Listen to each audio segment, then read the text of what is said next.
Ladies and gentlemen, please welcome to the stage Ramiro Cavazos, President and CEO at the U.S. Hispanic Chamber of Commerce. Buenos dias. Good morning, Boker Tov. I am so honored to be here with the Concordia Leadership Council.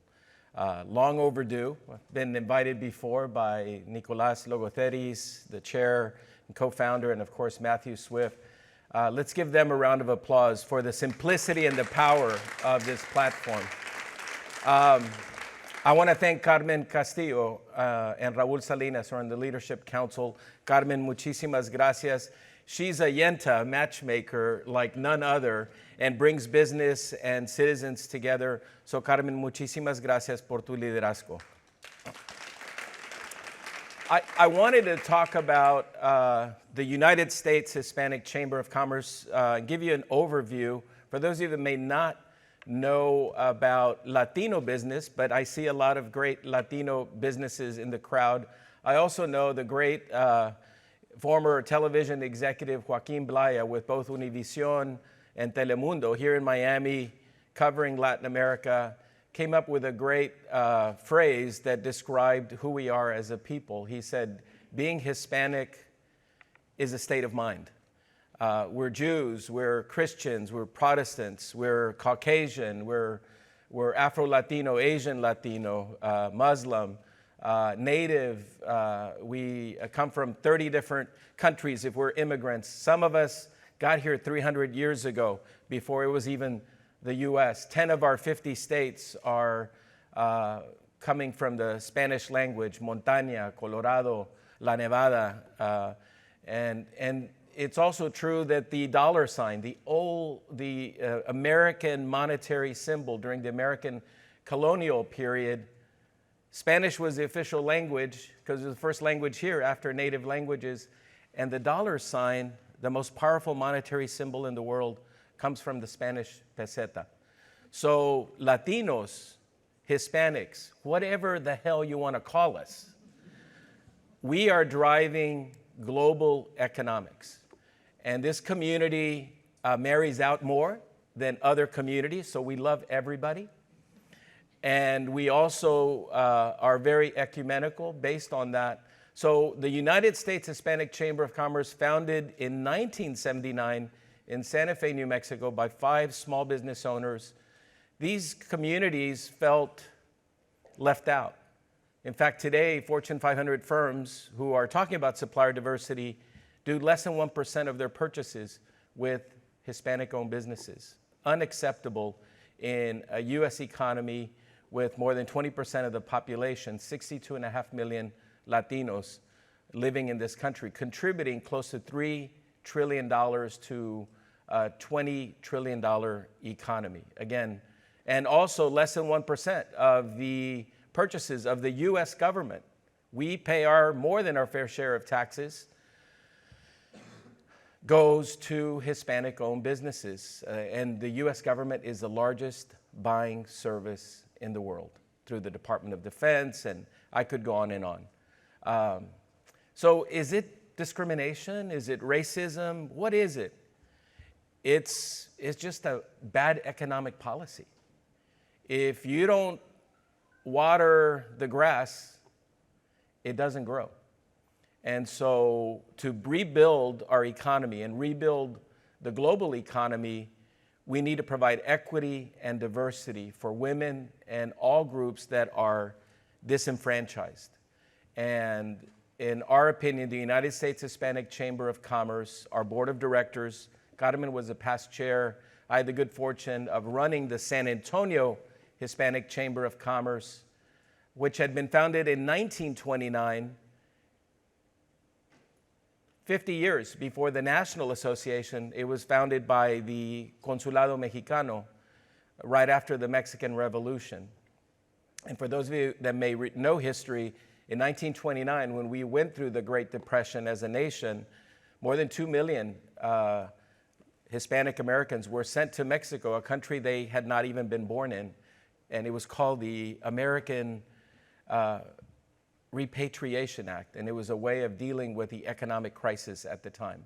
So the times we're living in, as uncertain as they are just a reflection of bad policies. And so I am very impressed with the simplicity and the power of the policy discussion here that deals with global economics, thanks to Matt and Nick and all of you. 96% of the US marketplace is not in the US. It's in Latin America, it's in Europe, it's in Africa, it's in Asia.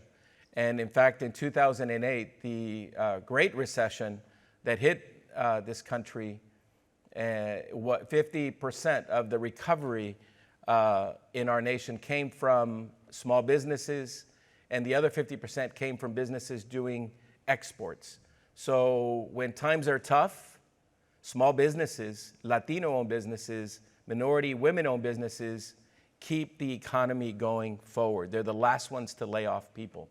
Larger corporations, they're, on the contrary, are the first ones to feel the effects and make those decisions. So during tough times and even during great times, small businesses are, as we say in Spanish, el hilo conductor, the common thread that keeps the economy growing.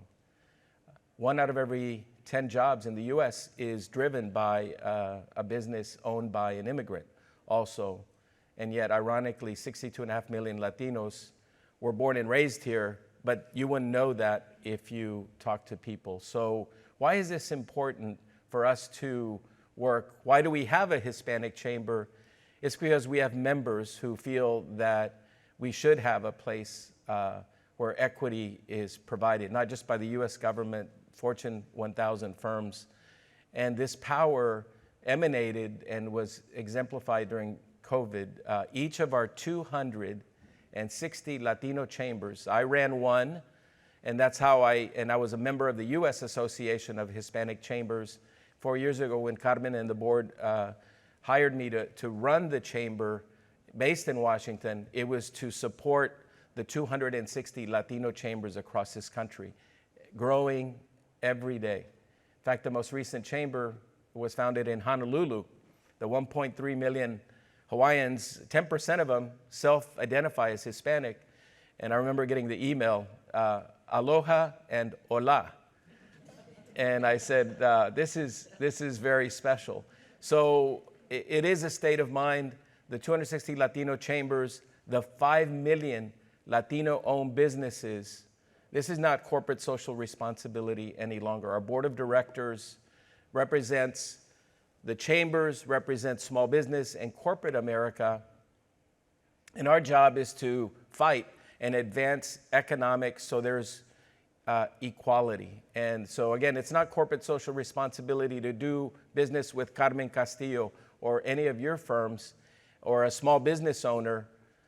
We feel that strongly that we're the people's chamber. These businesses are the vendors of the future. They're competitive and they work hard and they're innovative and they're hungry and they'll add value to your corporate bottom line. 2, this is the workforce of the future. We know we're struggling with personnel right now, but this is the fastest growing population in the US, and so workforce is a big issue.